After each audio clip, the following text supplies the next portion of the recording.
Il y a une femme qui a laissé un commentaire sous l'une de mes vidéos me disant, toi, avec tes vidéos là, tu vas mourir coagulé. Saison ne plus arriver, reste là. Et je répondais à cette femme en lui disant, moi je m'en fous des femmes. Elle me dit, c'est que tu es pédé. Sinon un vrai homme ne peut pas s'en foutre des femmes. Parce que c'est Dieu même qui a dit que l'homme a besoin de la femme. C'est Dieu qui a dit, hein. Vous voyez la manipulation. C'est Dieu qui a dit que l'homme a besoin de la femme. La femme n'a pas besoin de l'homme. Hein. C'est l'homme qui a besoin de la femme. C'est toujours comme ça dans ce sens-là. C'est l'homme qui va vers la femme. C'est l'homme qui demande pardon à la femme. C'est l'homme qui supplie la femme. La femme, elle peut vivre sans l'homme. La femme, elle peut réussir sa vie sans l'homme. Mais l'homme ne peut pas vivre sans la femme. L'homme ne peut pas réussir sa vie sans la femme. Parce que c'est Dieu qui a décidé ça. Moi, j'ai une question pour vous qui avez cette pensée-là. Quand cette femme-là trompe ce monsieur-là, c'est Dieu qui a décidé ça aussi. Quand cette femme-là va se faire mougou en 4000 par un autre gars-là, c'est Dieu qui a décidé ça aussi. Quand cet homme-là, à cause de la déception amoureuse de sa femme ou de sa copine, il se jette dans la lagune, là. C'est Dieu qui a décidé ça aussi. Quand il se pend, tellement que la douleur est forte, il se tue là. C'est Dieu qui a décidé ça aussi.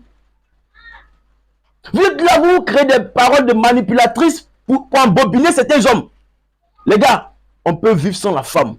Oui, mais on s'en fout de ça, nous les hommes alpha. On s'en fout de ça. Saison de pluie ou pas saison de pluie, nous on s'en fout de ça. On cultive la discipline sexuelle. C'est pourquoi je vous dis cultiver la discipline sexuelle, les gars. C'est des meurtrières, ces femmes-là. Elles veulent vous tuer avec ces paroles-là. Non, c'est Dieu qui a dit ça. C'est Dieu, c'est Dieu. Et toi, le bêta, quand tu te mets à penser que c'est Dieu qui a vraiment dit ça, tu te mets à chercher les femmes sans chercher la bonne. Sans chercher à comprendre qui est bonne pour toi, qui n'est pas bonne pour toi. Vous tombez sur des michetonneuses, des manipulatrices et elles finissent par vous tuer à la fin. Parce que seulement qu'elle est dessus là, ça te fait mal, ils doivent te tuer. Les gars, nous les hommes alpha, on s'en fout des femmes. Oui, je le redis encore. Nous on cherche des femmes de valeur, des femmes de pudeur, des femmes loyales. Nous on s'en fout des gros culs, gros seins, nous on s'en fout d'elles. Oui, saison de pluie, pas saison de pluie, nous on reste digne. Parce que nous sommes disciplinés sexuellement. Ça se passe dans le mental. D'ici mes pulsions sexuelles vont arriver à mon cerveau pour que mon cerveau me fasse ressentir l'envie sexuelle là. Il y a longtemps, mon surmoi a déjà géré ça. Moi, mes envies là, ça vient pas comme ça. Parce que c'est déjà réglé depuis de ma tête. Je suis trop occupé pour avoir envie de femme. Je suis trop occupé pour que la femme soit le centre de ma vie.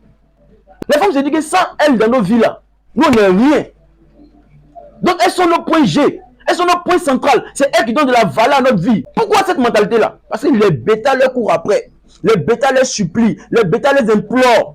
Les bêtas les adorent. Donc avant de tellement adorer une femme, supplier une femme, elle se dit que cet homme là, sans moi dans sa vie, il n'est rien. Il est perdu. Alors je suis le centre de sa vie. Je suis la valeur absolue dans sa vie. Les gars, s'il vous plaît, réveillez-vous. On peut vivre sans la femme. Nous, on veut les femmes pieuses, sincères, loyales, qui sont fidèles, qui connaissent la valeur d'un homme en relation amoureuse. Ce sont ces femmes-là, nous, on respecte, on considère et on calcule. Le reste, là, nous, on s'en fout d'elles. Et on n'a pas envie d'elles aussi. Soyez des vrais hommes, s'il vous plaît. Ayez des principes et des convictions. N'oubliez pas la formation. Dimanche 4 mai, je prends dans le groupe WhatsApp. On est ensemble, les gars.